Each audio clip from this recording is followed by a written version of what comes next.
Dirty Harry. वो dirty Harry क्या थी? एक ऐसा उन्होंने पुलिस वाला बनाया जो कि सारों को गोलियां मारता फिरता था, डराता था।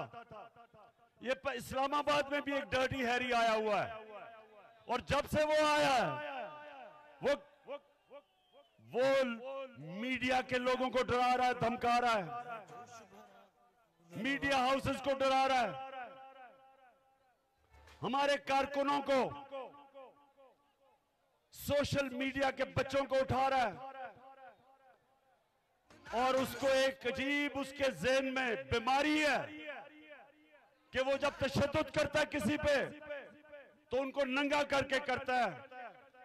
ये बेशरम आदमी ये हमारी आइन और कानून की खिलाफ वर्जी करता है, और इंशाअल्लाह ये सुन लो और से, ये डर्टी हैरी सुन लो, ये तुम्हें मैं एक दिन इंसाफ के कटहरे में खड़ा करूंगा, कभी नहीं मैं छोड़ूंगा तुम्हें।